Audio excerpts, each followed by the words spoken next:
কারণ আপনি যদি আমাকে অন্ধকারে দেন, আমার গাড্ডায় পড়ার ভয় থাকবে না? থাকবে না? আর কেউ যদি আমাকে অনুসরণ করে, আমিও গাড্ডায় পড়বো, সেও গাড্ডায় পড়বে। আর আপনি যদি আমার কাছে 3 ব্যাটারি একটা টর্চ দিয়ে যদি আপনি আমাকে অন্ধকারে ছেড়ে দেন, তাহলে আমারও পড়ার ভয় নেই। কেউ যদি আমাকে অনুসরণ করে, তারও গাড্ডায় পড়া। আমার মুজাদ্দেদে জামান আগে পীর নন, আগে আলেম। টোটাল ভারতবর্ষের জমিনে যত বড় বড় টাইটেল মাদ্রাসা আছে, দেওবন্দ বলুন, দিল্লি, মিরাট, সুরাট, গুজরাট, আহমেদাবাদ, যত বড় বড় টাইটেল মাদ্রাসা আছে, ওখান থেকে যারা আপনার টাইটেল পাস করে মাওলানা সার্টিফিকেট অর্জন করে, তারা 10টা থেকে 12টা হাদিসের কিতাব পড়ে তারা মাওলানা সার্টিফিকেট অর্জন করে।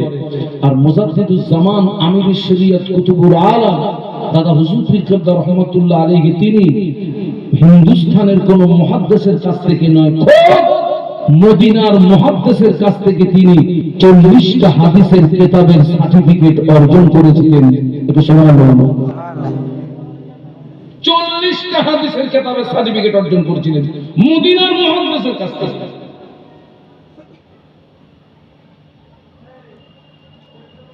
তিনি নিজে বেঁচেছিলেন, আহাল বর্গকে বাঁচিয়েছিলেন।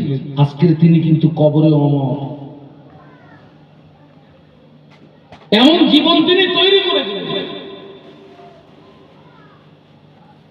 মুজাদ্দিদুজ জামানের প্রধানতম খলিফা আল্লামা রুহুল আমিন রাহমাতুল্লাহ আলাইহি, তিনিও নিজে জাহান্নামের আগুন থেকে বেঁচেছিলেন।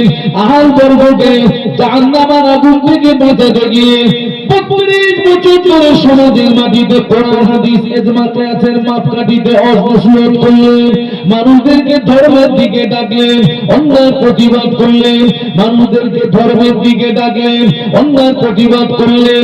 আল্লামা হুজুর ভেবেছিলেন, আমি রুহুল আমিন একদিন মারা যাব, কবরে চলে যাব, আমার ওয়াজ কবরে চলে যাবে।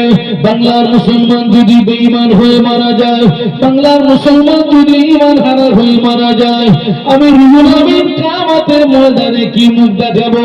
তাই তিনি রাতের ঘুম হারাম করে, গায়ের রক্ত পানি করে, 2 হাত দিয়ে কলম চালিয়ে 1.5 শতাধিক কিতাব তিনি জাতিকে উপহার দিয়ে গেলেন। আর বলে গেলেন, আমার কিতাব যারা পড়বে, অনুসরণ করবে, ওদের অন্য কোন দলমত গোমরাহি করতে পারবে না, পথভ্রষ্ট করতে পারবে না। ওরা খাঁটি সুন্নাতুল জামাতের উপরে প্রতিষ্ঠিত থাকবে। কিয়ামতের ময়দানে একটি মাত্র দল জান্নাতে যাবে, ওই দলটির নাম হলো সুন্নাতুল জামাত। একটু সুবহানাল্লাহ বলা যাবে না? সুবহানাল্লাহ। একটু মহব্বতে বলা যাবে না? সুবহানাল্লাহ। তিনি নিজে বেঁচেছিলেন, আহাল বর্গকে বাঁচাতে গিয়ে 32 বছর ওয়াসিয়ত করে সমাজের খেদমত করলেন। ওটা ছিল অস্থায়ী খেদমত। আর স্থায়ী খেদমত হিসাবে তিনি কি রেখে গেছেন? 1.5 শতাধিক কিতাব তিনি রেখে গেছেন।